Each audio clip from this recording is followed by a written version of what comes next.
राधे राधे राधे जय जय जय श्री राधे राधे राधे राधे जय जय जय श्री राधे राधे राधे राधे जय जय जय श्री राधे राधे राधे जय जय जय श्री राधे राधे राधे राधे जय जय जय श्री राधे राधे राधे राधे जय जय जय श्री राधे राधे राधे राधे जय जय जय श्री राधे राधे राधे राधे जय जय जय श्री राधे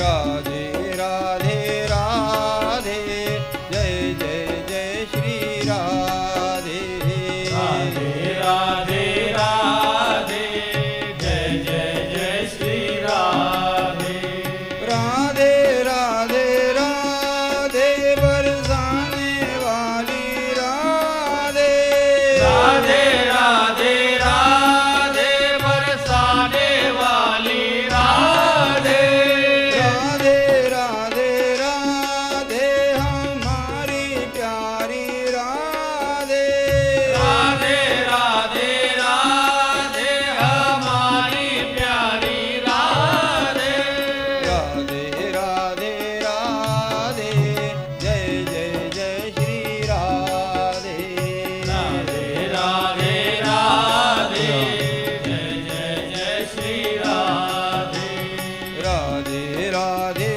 राधे जय जय जय श्री राधे राधे राधे राधे जय जय जय श्री राधे राधे राधे राधे जय जय जय श्री राधे राधे राधे राधे जय जय जय श्री राधे राधे राधे राधे जय जय जय श्री राधे राधे राधे राधे जय जय जय श्री राधे राधे राधे राधे हमारी प्यारी राधे राधे राधे राधे हमारी प्यारी राधे राधे राधे राधे बरसाने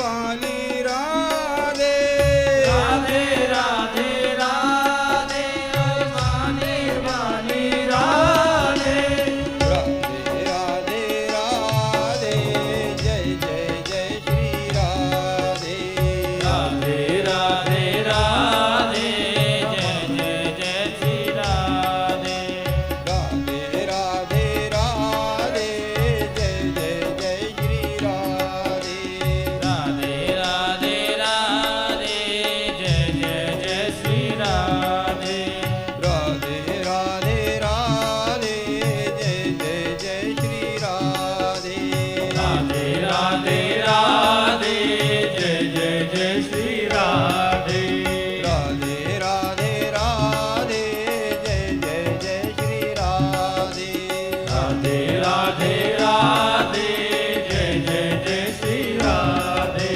राधे राधे राधे जय जय जय श्री राधे राधे राधे राधे जय जय जय श्री राधे राधे राधे राधे जय जय जय श्री राधे राधे राधे जय जय जय श्री राधे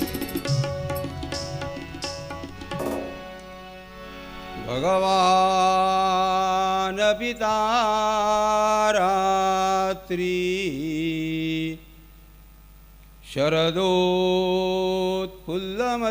शरदोत्फुल्लमल्लिकाः वीक्षरन्तुं मनश्चक्रे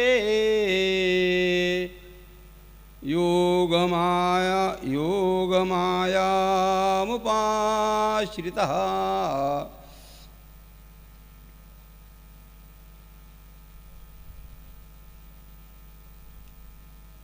भगवान अपिता रात्री.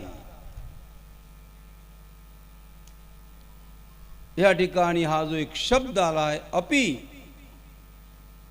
आज भगवंताला ही गोपींसोबत रासलीला खेळण्याची इच्छा निर्माण झाली. भगवंताला ही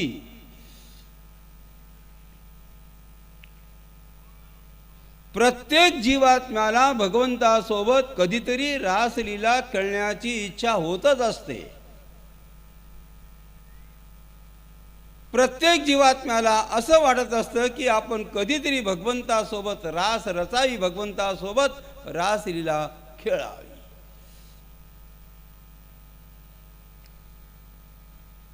परंतु जोपर्यंत भगवंताची इच्छा होत नाही तोपर्यंत जीवात्मा भगवंतासोबत रासलीला खेळू शकत नाही. आपली इच्छा आहे ना, त्याची इच्छा असली पाहिजे ना. भगवान शुकाचार्य वर्णन करतात, राजन, आज गोपींच्या मनामध्ये भगवंतासोबत रासलीला खेळण्याची इच्छा होती, परंतु ह्या क्षणापर्यंत भगवंताची इच्छा नव्हती. आज भगवान स्वतःच्या मनामध्ये, भगवंताच्या मनामध्ये विचार आला, चला त्या गोपींसोबत आपण रास खेळूया.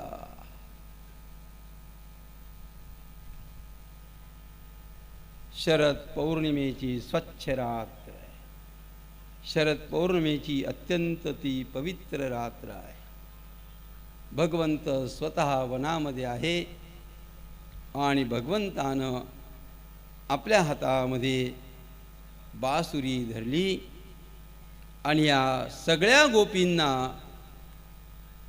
निमंत्रित करण्याकरता आपल्या अत्यंत पवित्र असलेल्या ओठांवरती भगवंतानं बासरी ठेवल्याबरोबर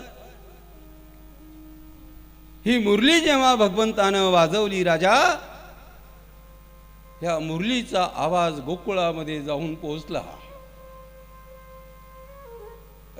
राजा, ह्या सगळ्या गोपींनी ह्या मुरलीचा आवाज ऐकला आणि या सगळ्या गोपींना असं वाटलं की नाही, कन्हैयानं आम्हाला बोलवण्याकरता ही मुरली वाजवली, म्हणून ज्या ज्या प्रकारची कामं हातामध्ये होती त्या त्या प्रकारची कामं सोडून ह्या सगळ्या गोपी आज निकुंज वनामध्ये रासलीला खेळण्याकरता धावत धावत ह्या निघाल्या.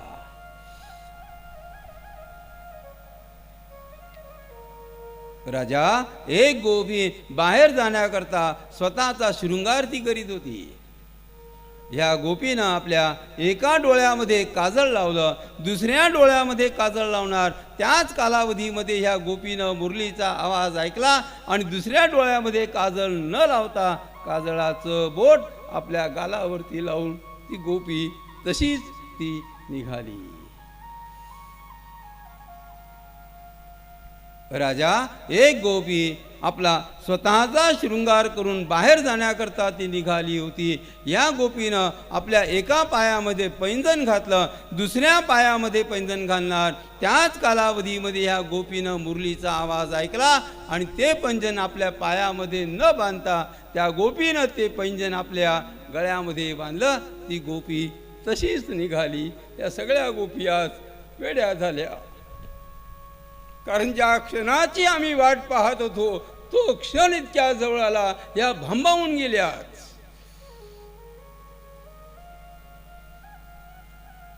राजा, एक गोपी आपल्या घरामध्ये सारवण्याचं ती काम करीत होती.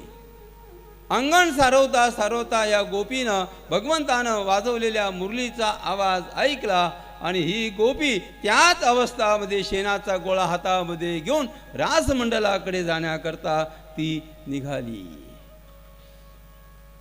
राजा, एक गोपी आपल्या स्वतःच्या बाळाला पाजण्याकरता ती बसली होती. आपल्या बाळाला पाजता पाजता ह्या गोपीनं जेव्हा मुरलीचा आवाज ऐकला, आपल्या बाळाला तसंच सोडलं आणि ही गोपी भगवंतासोबत रासलीला खेळण्याकरता निकुंज वनामध्ये जाण्याकरता ती निघाली.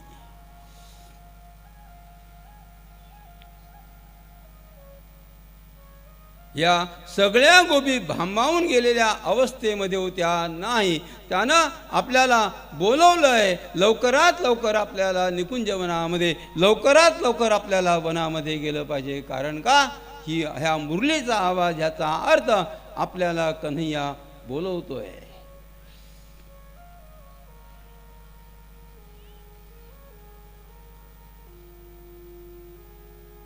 अरे हा कन्हैया सगळ्यांना कधीच बोलवत नाही. ज्याचं अंतःकरण शुद्ध असेल, ज्याचं अंतःकरण पवित्र असेल, अशाच प्रकारच्या जीवात्म्यांना भगवंत त्यांच्यासोबत रासलीला खेळण्याचा प्रयत्न करतात. जो शुद्ध आहे, त्याचं मन पवित्र आहे, केवळ त्यांच्यासोबत.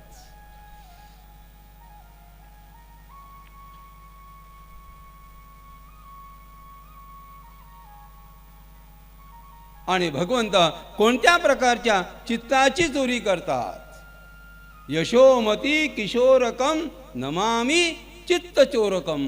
हा अंतःकरण चोरणारा चोर आहे, हा चित्त चोरणारा हा चोर आहे. सगळ्यांचं नाही. ज्याचं अंतःकरण, ज्याप्रमाणे कोजागिरीच्या पौर्णिमेला ज्याप्रमाणे आकाश अत्यंत शुद्ध असतं, त्याचप्रमाणे ज्याचं अंतःकरण शुद्ध आहे, ज्याचं अंतःकरण स्वच्छ आहे, ज्याचं अंतःकरण पवित्र आहे, अशा जीवात्म्यांसोबत भगवंताला कधीतरी रासलीला खेळण्याची इच्छा ती होते. सगळ्यांना नाही बोलवत.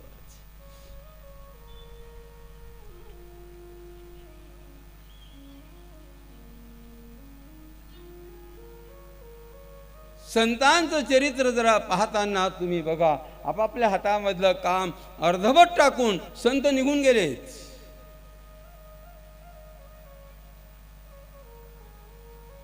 कोवळ्या वयामध्ये 20व्या वर्षी 40व्या वर्षी का हातामध्ये असलेलं अर्धवट काम सोडून संत अचानक का निघून जातात? त्याचं एकच कारण, भगवंताच्या इच्छेनं हे संत या पृथ्वीतलावरती जन्माला येतात. आणि जेव्हा भगवंताला या संतांसोबत रासलीला खेळण्याची इच्छा होते, तेव्हा भगवंताच्या मुरलीचा आवाज ऐकतात. संत आपल्या हातामध्ये असलेलं काम सोडून लवकरात लवकर निघून जातात.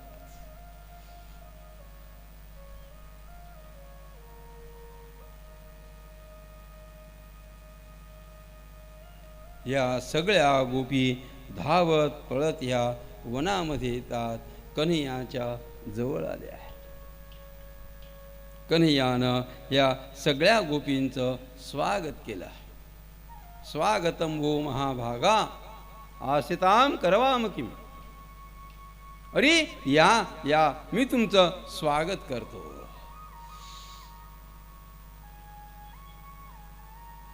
भगवंत त्या जीवात्म्याचं स्वागत करतात की ज्या जीवात्म्यानं आपल्या प्रपंचाचा परित्याग केला, भगवंताला प्राप्त करून घेण्याकरता आपल्या संसाराचा, आपल्या व्यवहाराचा परित्याग केला. त्या जीवात्म्याच्या भेटीकरता, त्या भगवंताच्या भेटीकरता एखादा जीवात्मा जातो, भगवंत त्याचं स्वागत करतात. कारण का? सगळं काही सोडून तू माझ्या पाठीमागे तू वेडा झालास. स्वागतम हो महाभागा.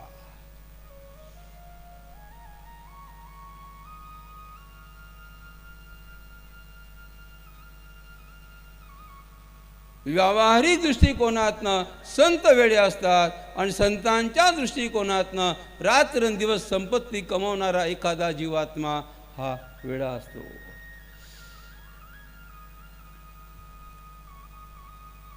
मध्यरात्रीची वेळ, कन्हैयाने या सगळ्या गोपींकडे बघितलं आणि कन्हैयानं सांगितलं की अगं, कशा करता तुम्ही आलात? प्रतियात व्रजमनेह. प्रतियात म्हणजे तुम्ही परत जा.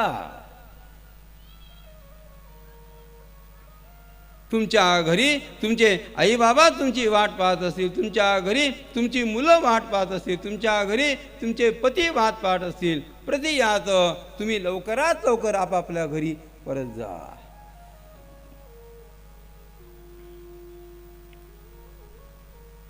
का सांगितलं असेल? भगवंत जीवात्म्याची परीक्षा घेतात. प्रपंचाला सोडून स्वतःच्या संसाराचा परित्याग करून जो जो जीवात्मा भगवंताच्या पाठीमागे लागतो, त्या प्रत्येक जीवात्म्याला भगवंत सांगत असतात, अरे बाबा रे, माझ्या पाठीमागे तू वेडा होऊ नकोस. तुला प्रपंच आहे, तुला पत्नी आहे, तुला आई बाबा आहेत, तुला स्वतःचा संसार आहे. माझ्या पाठीमागे तू वेडा होऊ नकोस. प्रतियात, तू परत जा, तू परत जा. आणि ही खऱ्या अर्थानं संतांची ती परीक्षा असते. तो परीक्षेचा दिवस, तो परीक्षेचा क्षण असतो.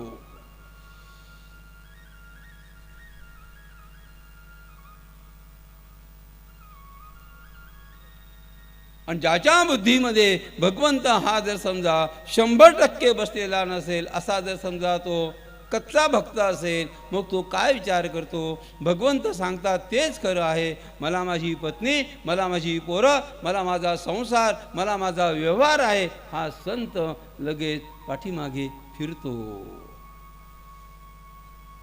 जो खरा असतो तो म्हणतो भगवंता परत घरी जाणार नाही.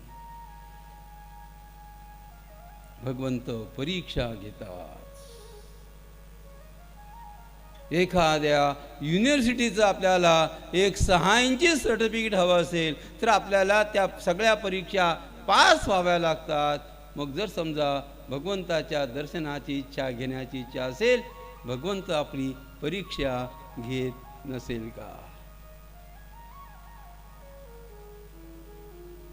अशा प्रकारच्या अवस्थेमध्ये काही संत असतात. काय करावं? संसार सोडून मी आलो आणि ज्याच्याकरता आलो तोच म्हणतोय की परत जा, मग परत जावं अथवा ह्याच्याकडे जावं. अशा प्रकारच्या संभ्रमित अवस्थेमध्ये काही संत सापडलेले असतात. नेमका निर्णय काय घ्यावा?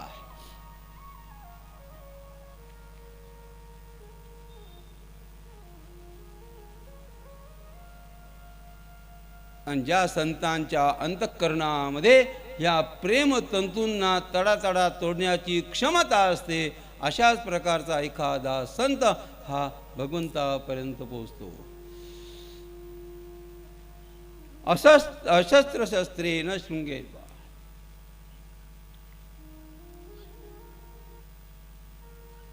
या सगळ्या गोपी सांगतात, नाही कन्हू, आम्ही जाण्याकरता आलेलो नाही. कन्हैयानं सांगितलं, बरं ठीक आहे, तुम्हाला माझ्याकडनं काही हवं आहे का ते मागून घ्या, मी तुम्हाला देण्याकरता तयार आहे. ज्या ज्या प्रकारची सुखाची साधनं तुम्हाला हवी असतील त्या त्या प्रकारची सगळी सुखाची साधनं मी तुम्हाला देण्याकरता तयार आहे, तुम्ही परत निघून जा. हे वाक्य जेव्हा गोपींनी ऐकलं, गोपींनी टाहो फोडून सांगितलं, कनो तू असं समजू नको की आमच्या घरामध्ये सुखाची साधनं नाही, तू असं समजू नको आम्हाला प्रपंचामध्ये सुखाची प्राप्ती नाही, असं तू समजू नको. सगळ्या प्रकारची सुखाची साधनं आमच्या घरामध्ये असताना सगळ्या विषयांचा त्याग करून, सगळ्या सुखाचा त्याग करून फक्त तुझ्या भेटीकरता आम्ही आलो, काही मागण्याकरता आलो नाही. संत्यज्य सर्व विषयांस्तव पादमूलम मैवं विभोरति भवान् गदितुं नृशंसं. संत्यज्य सर्व विषयांस्तव पादमूलम. काही मागण्याकरता नाही, सुखाच्या साधनांची मागणी करण्याकरता आम्ही आलो नाही. आमच्या घरामध्ये सगळ्या प्रकारचं सुख आहे, सगळ्या प्रकारच्या सुखाचा त्याग करून फक्त तुला भेटण्याकरता आलो. हा भक्त जरा वेगळ्या प्रकारचा असतो. भक्ती करावी म्हणजे नेमकं काय करावं? एक आरती म्हटली, दुसरी आरती म्हटली आणि आपलं काम संपलं. हळद कुंकू वाहलं म्हणजे आपलं काम संपलं. भगवंताच्या मंदिरामध्ये गेलो म्हणजे आपलं काम संपलं. काम संपत नाही.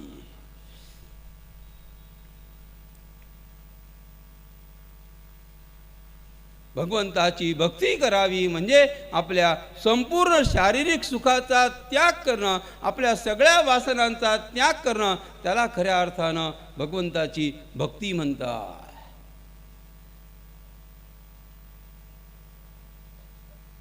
या सुखाची इच्छा आहे, त्याच प्रकारच्या सुखाची इच्छा आहे, तोपर्यंत भक्ती प्रगट होत नाही. नाही, सगळ्या प्रकारची सुखाची साधनं असतात, नाही मी एकाही सुखाच्या साधनेला साधनाला मी स्पर्श करणार नाही, वास्तविक पाहता त्याला भक्ती करतात. भक्ती करणं म्हणजे आपल्या सगळ्या शारीरिक सुखांची होळी करणं, म्हणजे त्याला खऱ्या अर्थानं भक्ती म्हणतात. भगवंता, मला कोणत्याच प्रकारच्या सुखाची आवश्यकता नाही, तो खरा भक्त आहे.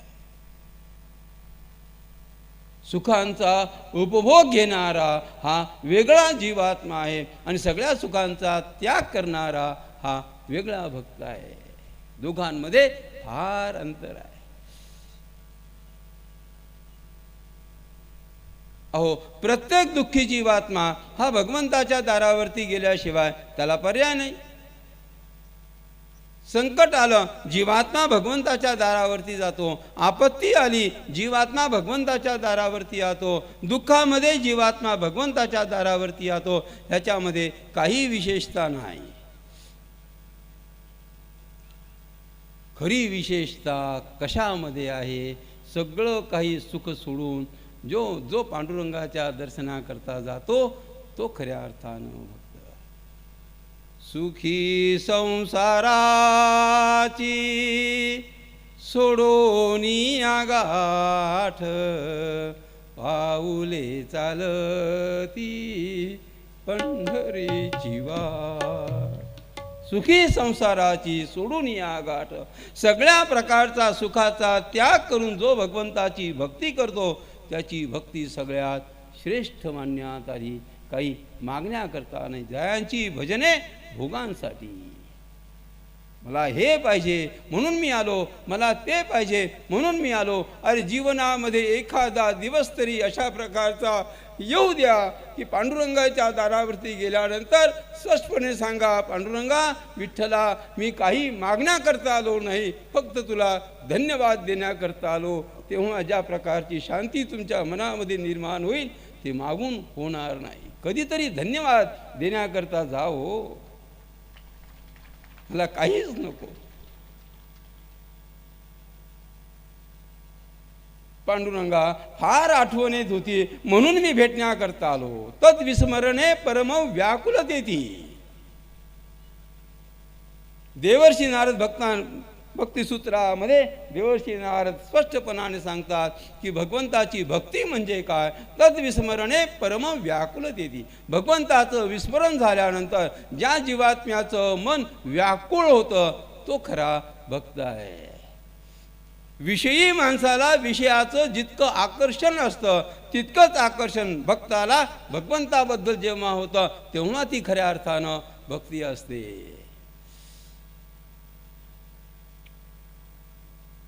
तद्विस्मरणे परम व्याकुलतेती. आपल्या नातवंडाचा वियोग झाला, आपल्याला ज्याप्रमाणे नातवंडाची आठवण येते, आपलं मन व्याकुळ होतं, त्याप्रमाणे कधीतरी असं वाटलं का आपण एकच काम करतो, आषाढी एकादशीला गेलो संपलं, कार्तिकी एकादशीला गेलो आपलं काम संपलं.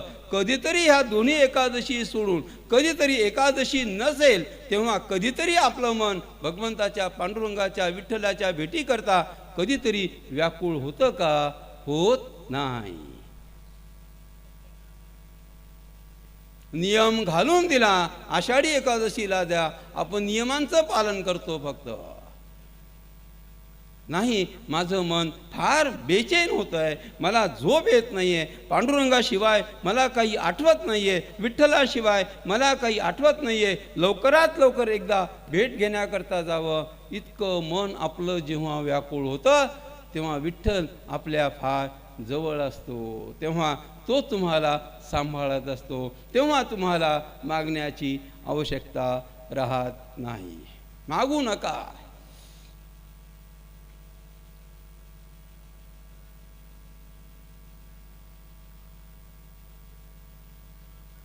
भगवंत आपल्या करिता नाहीये, परंतु भगवंत आपल्या सोबत आहे.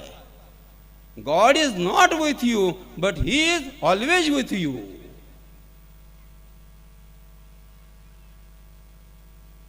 संत का मागत नाही? कोणत्याही प्रकारच्या आपत्तीमध्ये ते भगवंताला त्रास का देते त्यांना ही कल्पना असते, मी मागण्याकरता नाही परंतु तो माझ्या सोबत आहे.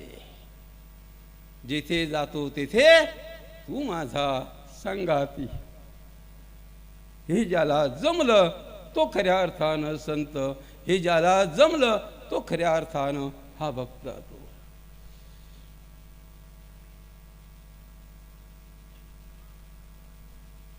संत्यज्य सर्व विषयांस तव पादमूलम.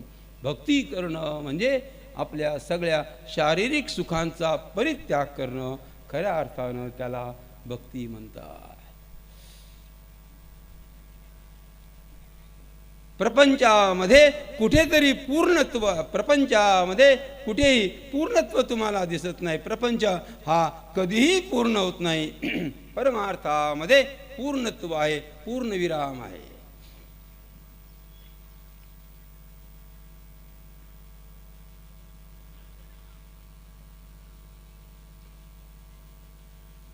कन्हैयानं जेव्हा सांगितलं, अगं तुम्ही परत जा, तुम्ही कृपा करून मध्यरात्रीची वेळ आहे, इथे थांबू नका, मी तुम्हाला जे काही हवं असेल ते मी देण्याकरता तयार आहे.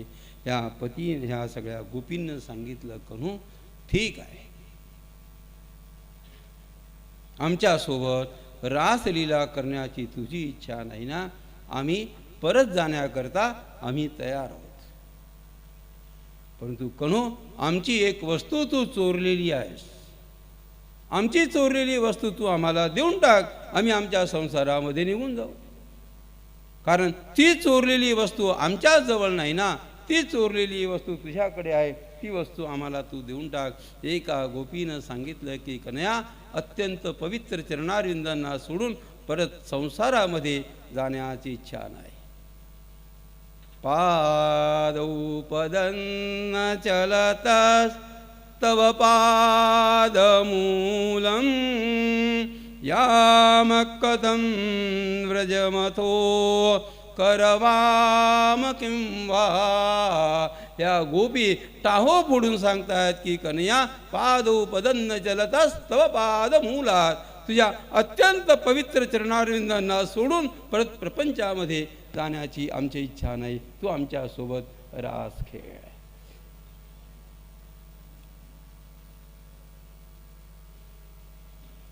ह्या गोपी जेव्हा फार रडू लागल्या त्यावेळेस कन्हैयाच्या अंतःकरणामध्ये दयेचा भाव निर्माण झाला, अकारण मी रडवला. आता मात्र भगवंतानं सांगितलं, कृपा करून तुम्ही रडू नका, आपण रास खेळूया. या ठिकाणी या श्लोकामध्ये एक शब्द आहे, इति विक्लवितं तासां श्रुत्वा योगेश्वरेश्वरः प्रस्य सदयंगोपी आत्मा रामोप्यरीमरत. एक शब्द आलेला आहे. भगवंत स्वतः हसतात, प्रहस्य हसले, पण कसे हसले? सदयम हसले. अंतःकरणामध्ये दयेचा भाव ठेवून भगवंत हसले. अंतःकरणामध्ये दयेचा भाव का निर्माण झाला? भगवंतानं विचारलं, अकारण या सगळ्या गोपींना मी रडवलं, म्हणून दया आणि भगवंताच्या मनामध्ये दयेचा भाव निर्माण झाला, अकारण मी रडवलं.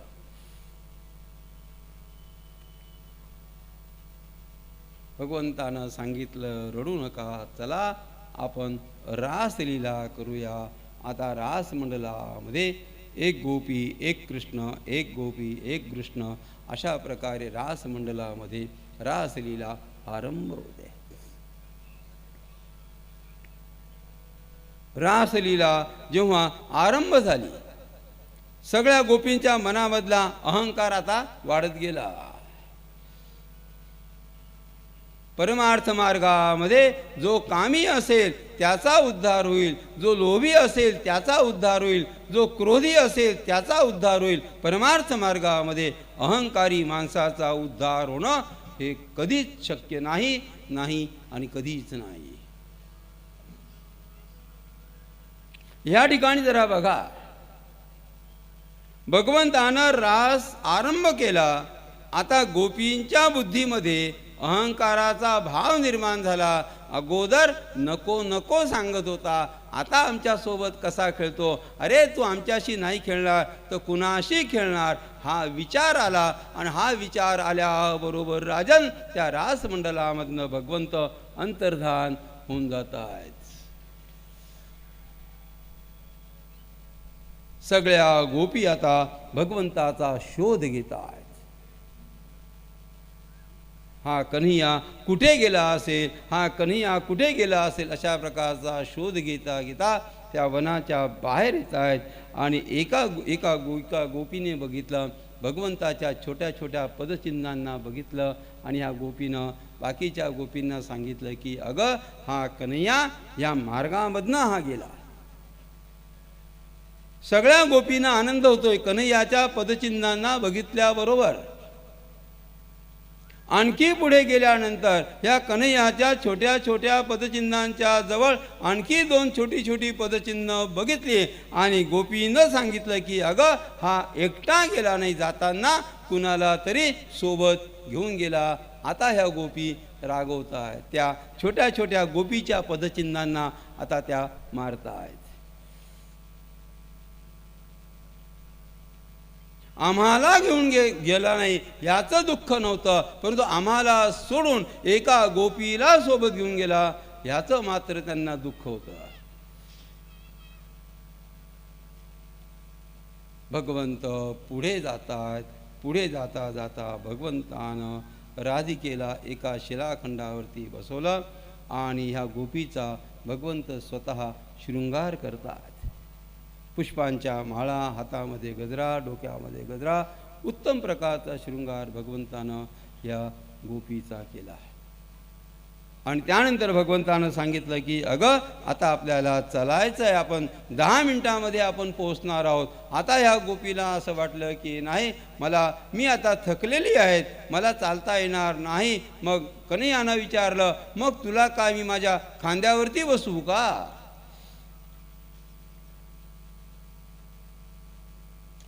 ह्या गोपीनं कन्हैयाला सांगितलं की जर समजा घेऊन जाण्याची इच्छा असेल तर खांद्यावरती बसव, आणि घेऊन जाण्याची इच्छा नसेल तर ज्या ठिकाणी बसले त्या ठिकाणी ठीक आहे. आता ह्या गोपीला सुद्धा गची बाधा झाली. ह्या गोपीनं विचार केला, ज्या अर्थी सगळ्या गोपींना सोडून हा मला एकटीला घेऊन आला, याचा अर्थ आय एम समबडी, या सगळ्या बाकीच्या गोपींपेक्षा मी फार सुंदर आहे, म्हणून कन्हैया मला एकटीला घेऊन आला. हा अहंकार ह्या गोपीच्या बुद्धीमध्ये हा जागृत झाला. भगवंतानं विचार केला, पेशंट फार सिरियस झालेला आहे, ह्याची सुद्धा तब्येत थोडी ठीक करणं आवश्यक आहे. भगवंतानं ह्या गोपीला सांगितलं, तुला चालता येत नाही ना, माझ्या खांद्यावरती बसायचं आहे ना, चल बस माझ्या खांद्यावरती.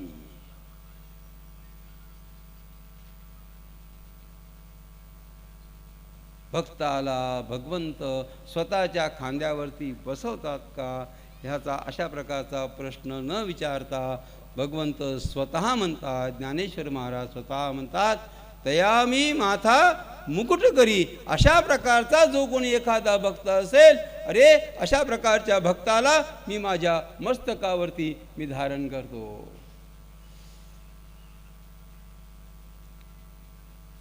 भगवंत पुढे पुढे चालतायत. गोपी भगवंताच्या खांद्यावरती बसल्या बसल्या या गोपीचा अहंकार वाढत गेला.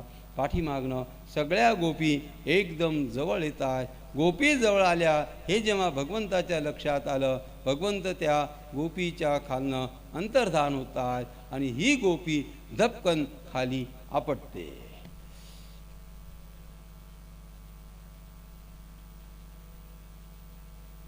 केव्हा पाडलं? पाठीमागनं सगळ्या गोपी जेव्हा जवळ आल्यात तेव्हा या गोपीला खांद्यावरनं खाली आपटलं. बाकीच्या सगळ्या गोपी आल्यात, हिनं लगेच उठून सांगितलं की नाही असं झालं, तुम्हाला सगळं सोडलं, मला स्वतःच्या सोबत आणलं. केवळ सोबत आणलं नाही, माझा शृंगार केला.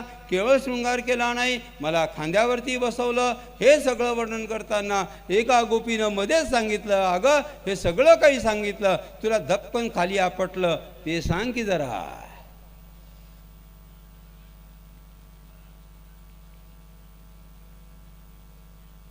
माणसाला पडण्याचं काहीच वाटत नाही. ओळखीच्या लोकांनी आपल्याला आपटताना बघितलं, हालत बुरी होतीये.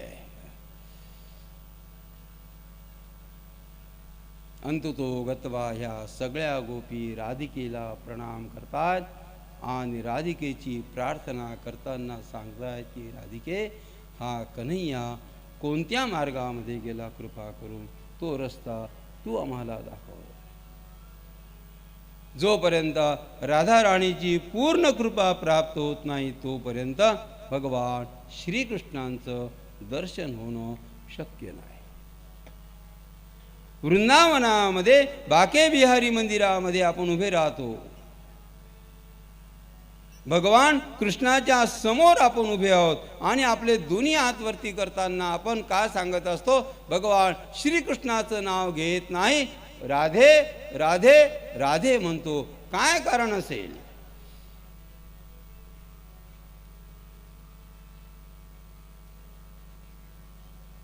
एखादा साधक साधना करता करता, तपश्चर्या करता करता हा जेव्हा थकून जातो त्यावेळेस हा जगदंबिकेची प्रार्थना करतो, राधाराणीची प्रार्थना करतो की आई, साधना करता करता मी थकून गेलो, उपवास करता करता मी थकून गेलो, तपश्चर्या करता करता आई मी थकून गेलो, तू मला स्वतः उचलून घे आणि भगवंताचं दर्शन तू मला घडव.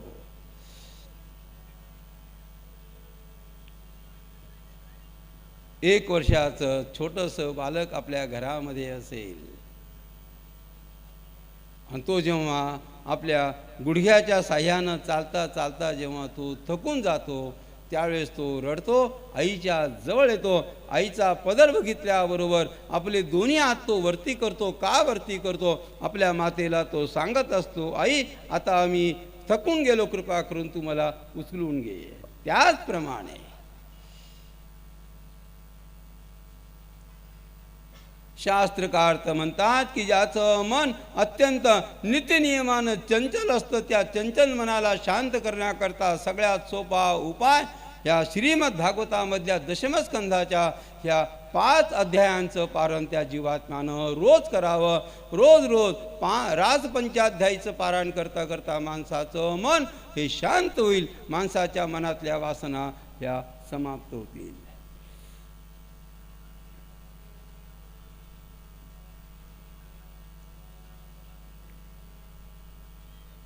या सगळ्या गोपींनी राधिकेच्या चरणारविंदी प्रणाम केला आणि प्रार्थना केली की राधिके, भगवंताचा मार्ग तू आम्हाला दाखव.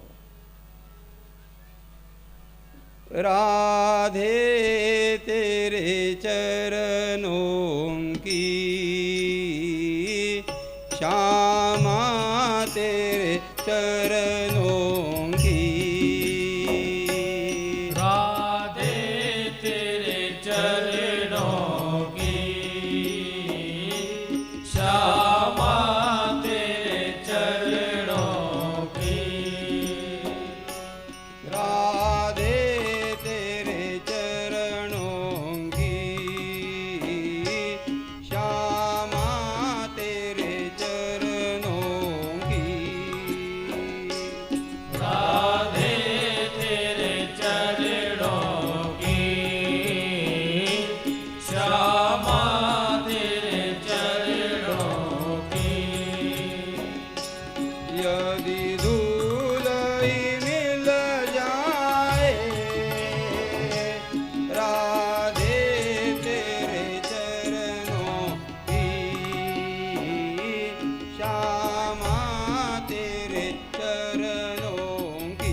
जितना इसे समझाऊं यह मन बड़ा चंचल है, कितना इसे समझाऊं। जितना इसे समझाऊं, जितना इसे समझाऊं, जितना इसे समझाऊं, जितना इसे समझाऊं।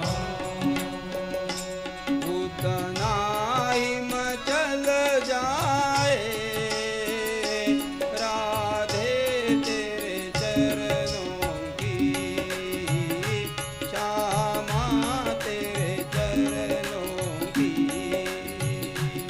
उतना ही मचल जाए राधे तेरे चरणों की, श्यामा तेरे चरणों की। नजरों से गिराना ना, चाहे जितनी सजा देना। नजरों से गिराना ना, चाहे जितनी सजा देना। नजरों से गिराना ना, चाहे जितनी सजा देना। नजरों से गिराना ना, चाहे जितनी सजा देना।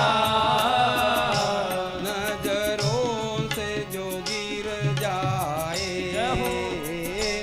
नजरों से जो गिर जाए, नजरों से जो गिर जाए, नजरों से जो गिर जाए।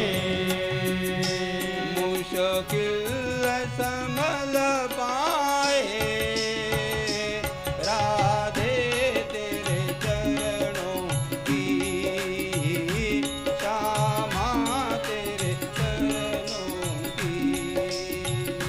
मुश्किल ही संभल पाए राधे तेरे चरणों की, श्यामा तेरे चरणों की।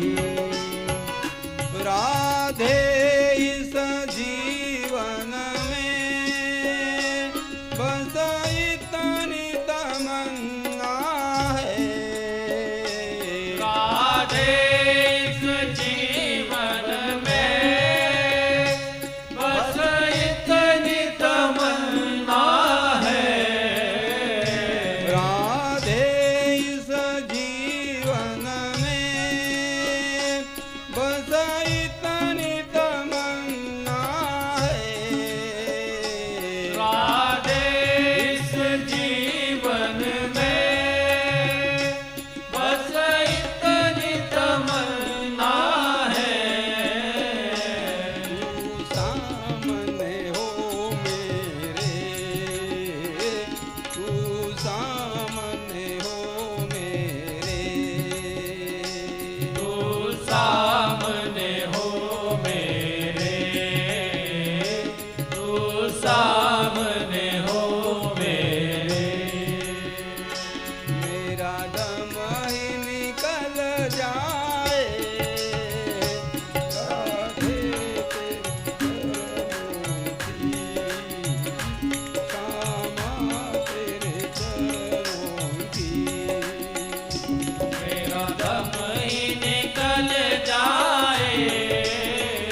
नजरों से गिराना ना चाहे जितनी सजा देना।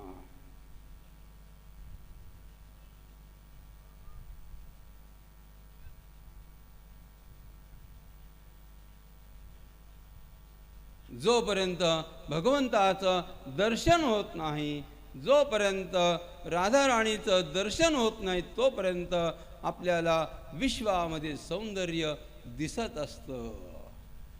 इथे सौंदर्य, तिथे सौंदर्य, तिथे सौंदर्य.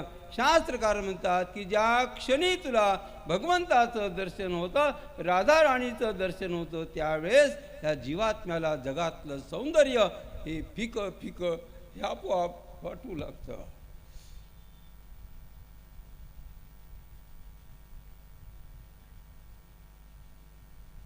या सगळ्या गोपींनी राधिकेची प्रार्थना केल्यानंतर त्यांना पुन्हा पुनिनमागत्य या सगळ्या गोपी एके जागेवरती यमुनेच्या तीरावरती येऊन बसतात.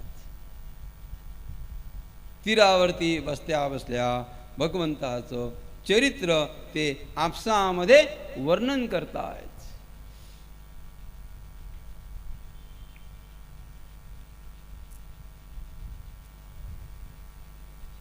गोपींनी सांगितलं, कणू प्रपंचामध्ये राहताना जेव्हा जेव्हा आपत्ती येत होती, प्रपंचामध्ये राहताना जेव्हा जेव्हा संकट येत होती, तेव्हा तेव्हा आम्ही काहीच करीत नाही. आम्ही फक्त तुझं चरित्र आम्ही ऐकतो, तुझी कथा आम्ही ऐकतो. तव कथा अमृतम तप्त जीवनम.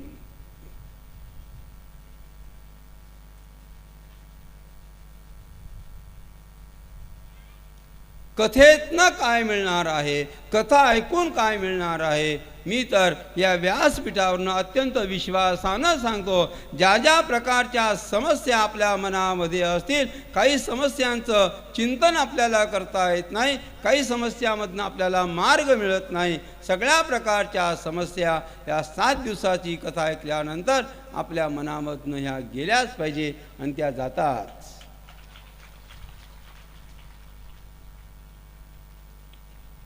सगळ्या प्रश्नाची उत्तरं या 7 दिवसामध्ये मिळतात. संसारी लोकांच्या प्रश्नाची उत्तर मिळतात, गृहस्थाश्रमी लोकांच्या प्रश्नाची उत्तरं मिळतात, ब्रह्मचर्याच्या मनामध्ये ज्या समस्या असेल त्याचंही उत्तर मिळतं, संन्यासाच्या मनामध्ये ज्या प्रकारचे प्रश्न असतील त्यांचंही उत्तर श्रीमद भागवतामधनं मिळतं.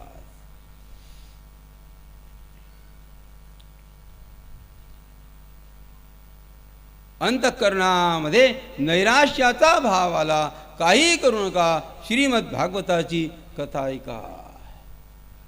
मी पापी आहे, माझा उद्धार होऊ शकत नाही, अशा प्रकारे नैराश्य जर आपल्या मनामध्ये आलं तर श्रीमद भागवताची कथा ऐकताना अजामिलाचं चरित्र ऐका. अरे हा अजामिल इतका पापी होता, या अजामिलानं मरताना फक्त आपल्या मुलाचं नाव घेतलं तरी सुद्धा भगवंतानं त्या अजामिलाचा उद्धार केला. मी अजामिला इतका पापी नाही ना, मग माझा उद्धार होणार नाही का? हा दुर्दम्य विश्वास त्या पापी माणसाच्या मनामध्ये तो जागृत होतो. एकदा पाप केलं म्हणजे तो मरेपर्यंत तो पापी राहिला, हे केवळ श्रीमद भागवतातनं आपल्याला शिकता येईल. मरेपर्यंत तू पापी राहत नाही. पश्चात्तापेन शुद्धती.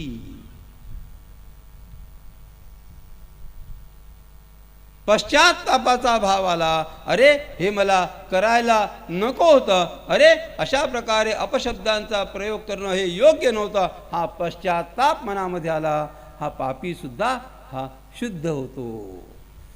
मरेपर्यंत कुणीही पापी राहत नाही.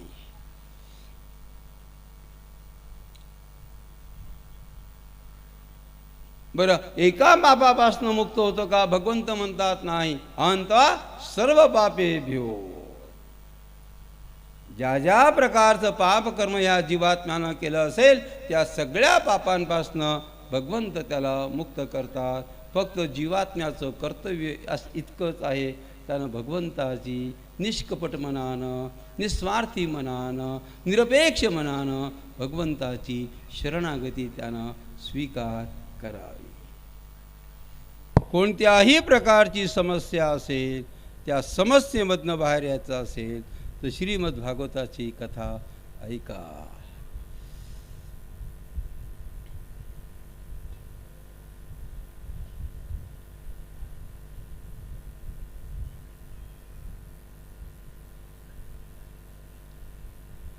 काही वर्षापूर्वी आपल्या श्रीमद भागवत कथेचं आयोजन अमरावती मध्यवर्ती कारागृहामध्ये झालं.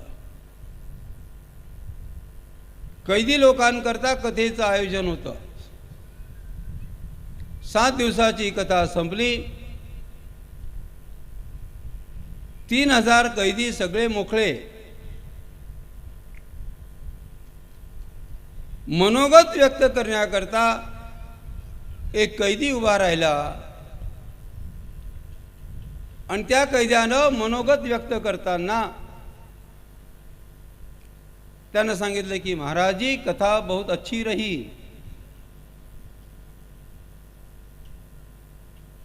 महाराज जी हम इतने बड़भागी है, हमारा भाग्य इस प्रकार की कथा हमें सुनने का अवसर परमात्मा ने दिया. महाराज केवल हमारा दुर्भाग्य इस प्रकार का रहा, यहाँ आने से पहले हमने कभी इस प्रकार की कथा हमने जीवन में कभी नहीं सुनी.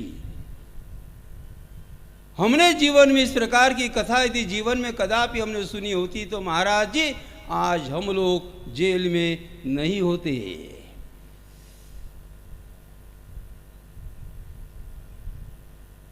आम्हाला अशा प्रकारचं जीवनामध्ये कधी कोणी ऐकण्याकरता सांगितलं नाही. आम्ही अशा प्रकारचं कधी ऐकलं नाही, म्हणून आमच्या हातानं अशा प्रकारचं पापकर्म घडलं आणि म्हणून आम्हाला जेलमध्ये यावं लागलं. हे जर आम्ही कधी लहानपणी ऐकलं असतं, हे जर तारुण्यामध्ये कधीतरी आम्ही ऐकलं असतो तर आज आम्ही जेलमध्ये आलो नसतो. आम्ही कोणत्याही प्रकारचा अपराध हा कधीच केला नसता. हे कथेचं साफल्य आहे.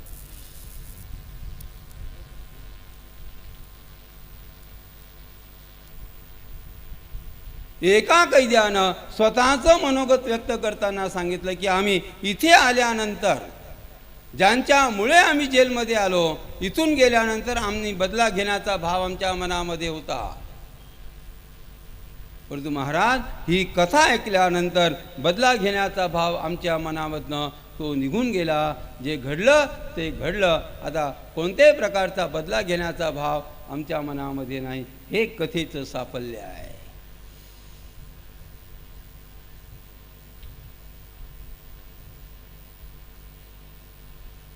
जेलमध्ये कैदी लोकांना ज्या प्रकारचं काम करावं लागतं त्या प्रकारचा त्यांना थोडा थोडा पगार त्यांना मिळत असतो. कथा होण्यापूर्वी जेलमधला एकही कैदी अशा प्रकारची मिळालेली रक्कम आपल्या परिवाराकरता तो पाठवित नव्हता. कथा होऊन गेल्यानंतर ते जेलर मिश्राम साहेब त्यांचा मला फोन आला की महाराज आपली कथा होईपर्यंत प्रत्येकाचं पाकिट बाहेर जाताना आम्ही चेक करतो. आपली कथा होईपर्यंत एकही कैदी आपल्या परिवाराकरता रक्कम पाठवित नव्हता. आपली कथा झाल्यानंतर जेलमधले 50% कैदी आपल्याला मिळालेला पैसा आपल्या पत्नीकरता, आपल्या मुलाबाळांकरता ते पाठवणं त्यांनी सुरू केलं. हे कथेचं साफल्य आहे.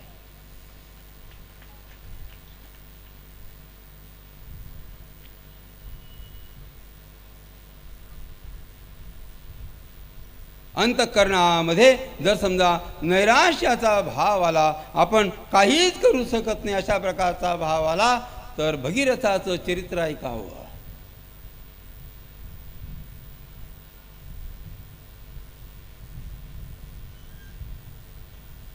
ह्या गोपींनी सांगितलं की कन्हू आम्ही तुला भेटण्याकरता जेव्हा येत होतो ना तेव्हा काही तक्रार करण्याचा भाव मनामध्ये घेऊन तुला भेटण्याकरता आम्ही येत होतो.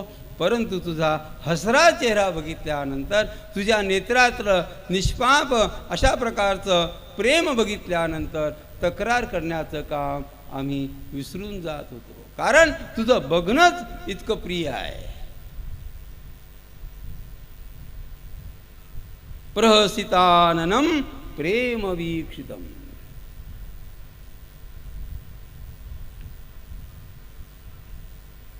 आपल्याला असं वाटतं ना, भगवंत पाहतो का? आपल्याला शंकाच आहे, आपलं डोकं शंकेनं भरलेलं आहे. वृंदावनामध्ये एक महाराज जे जन्मांध होते, ते नित्यनियमानं बाके बिहारी मंदिरामध्ये भगवंताच्या दर्शनाकरता ते येत होते. एके दिवशी फार गर्दी झाली आणि गर्दी झाल्यानंतर काही सुशिक्षित मुलं त्या ठिकाणी होती आणि या सुशिक्षित मुलांना या अंध संन्यासाचा धक्का लागला. त्या सुशिक्षित मुलानं त्या संन्यासाला, त्या अंध महात्म्याला विचारलं, अरे बाबा रे, तू कशा करता इथे येतो? तुला जर समजा स्वतःच्या डोळ्यानं दिसत नाही, मग भगवंताच्या दर्शनाकरता तू मंदिरामध्ये काय येतो? इथं येऊन तुला काय मिळतं? कशा करता धक्काबुक्की इथे करतो? त्यावेळेस त्या महात्म्यानं त्या मुलांना सांगितलं की बाबा रे, मला माहीत आहे, मला डोळे नाही, मला दिसत नाही, याची मला पूर्ण कल्पना आहे, तरीसुद्धा मी या ठिकाणी येतो. कशा करता येतो? ह्या वेळेस माझा भगवंत माझी वाट पाहत असतो, मला दिसत नाही, त्याला दिसतं, माझा भक्त आला. हा भाव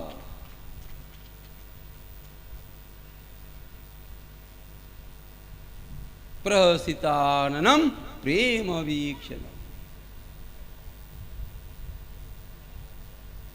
कधीतरी तुम्ही मंदिरामध्ये गेल्यानंतर भगवंताच्या समोर जेव्हा उभे राहतो ना, तेव्हा डोळे मिटून उभे राहू नका. डोळे उघडे ठेवून भगवंताकडे जरा पहा, भगवंताच्या नेत्रांमध्ये पहा. आपल्याला मंदिरामध्ये जाण्याकरता उशीर झाला असेल तर भगवंताच्या नेत्रांमध्ये पाहून भगवंताची प्रार्थना करताना सांगा, भगवंता, मी घरून लवकर निघालो होतो, येताना उशीर झाला, कृपा करून मला तुम्ही माफ करा. आणि अशा प्रकारचा संकेत मी उद्यापासून रोज लवकर येणार, अशा प्रकारे भगवंताची प्रार्थना करा.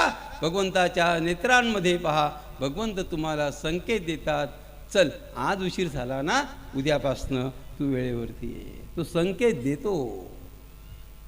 ते फक्त बघण्याकरता भक्तांच्या नेत्राची आवश्यकता असते. दगडामधला भगवंत संकेत कसा देतो हा प्रश्न निर्माण होतो सुशिक्षितांना. माझा ह्या सुशिक्षित शिकलेल्या लोकांना एक प्रश्न अशा प्रकारचा आहे, तुम्हाला दगडामध्ये भगवंत संकेत देतो, याच्यावरती भगवंत असतो हे तुम्हाला पटत नाही. माझ्या एका प्रश्नाचं उत्तर द्या. सोयरीक झाली आणि सोयरीक झाल्यानंतर आपण जेव्हा मुलगा जेव्हा आपल्या घरी येतो, आपल्या भावी पत्नीचा फोटो घेऊन तो आपल्या घरी येतो. मग एकांतामध्ये बसल्या बसल्या आपल्या भावी पत्नीच्या त्या फोटोकडे तो पाहत असतो. एकाग्रटकानं एकटक तो पाहत असतो. पाहता पाहता त्याला लगेच असा भास होतो, ही असते. वाटतं ना आपल्याला? पाहता पाहता जेव्हा आपण एकाग्र होतो तेव्हा आपल्याला असं वाटतं, नाही नाही, हिला माझ्याशी काहीतरी बोलायचं आहे. वाटतं ना आपल्याला? मग एक सामान्य कागदाचा तुकडा, जर समजा एक सामान्य कागदाचा फोटो तुम्हाला रिस्पॉन्स देत असेल, तर भक्ताला भगवंत रिस्पॉन्स देत नसेल का? कागदाच्या तुकड्याकडे पाहून आपण म्हणतो, ही असते, आपल्याला खुणवते. होतं ना असं? प्रहसिताननम प्रेम वीक्षणम. सगळ्या गोपी जेव्हा परत एकत्रित येत आहेत, आता मात्र ह्या सगळ्या गोपी भगवंताची प्रार्थना करता करता ह्या गोपी रडू लागल्या. रुरुदो सुस्वरम राजन कृष्ण दर्शन लालसा. या कशा करता रडल्यात? कृष्ण दर्शन लालसा. त्यामुळे या सगळ्या गोपींचं रडणं सुद्धा हे चांगलं होतं. गीतेचा अभ्यास करताना लक्षात येईल, पहिल्या अध्यायामध्ये हा अर्जुन रडला.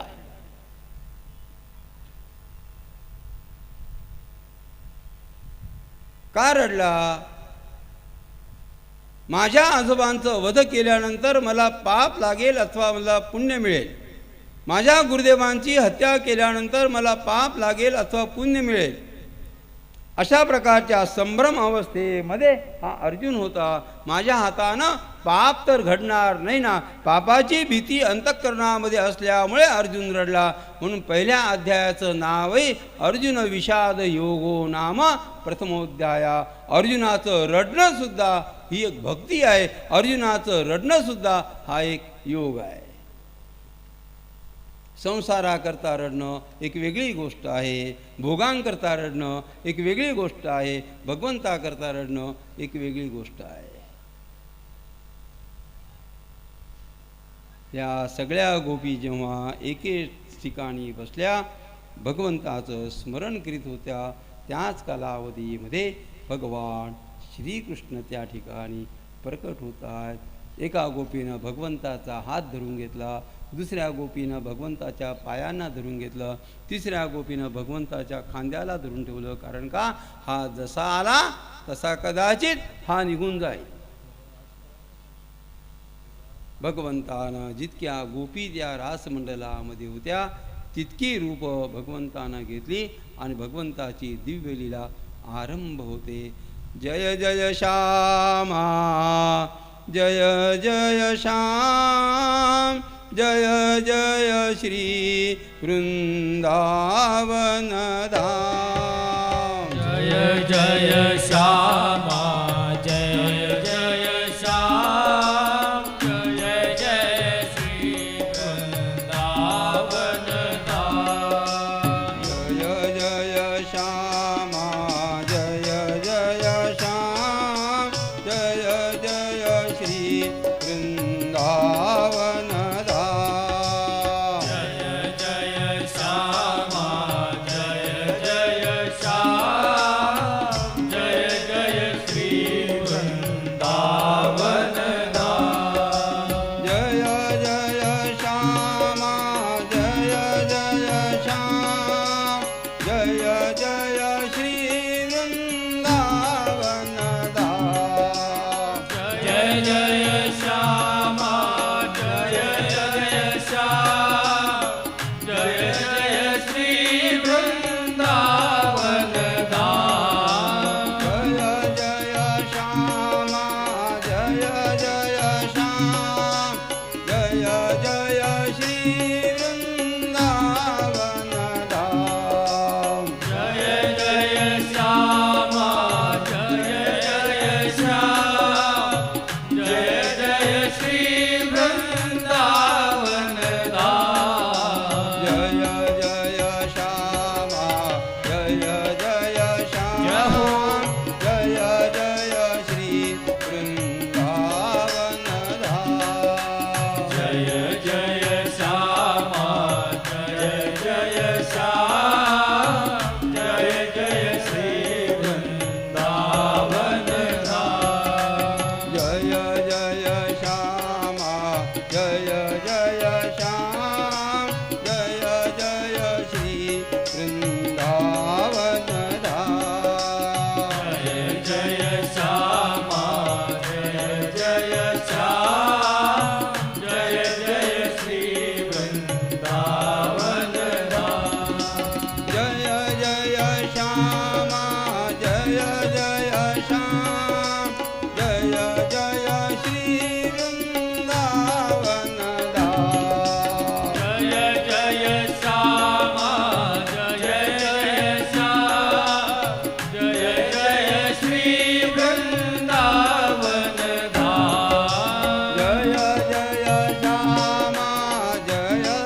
बिहारी भगवान की जय श्यामा श्याम की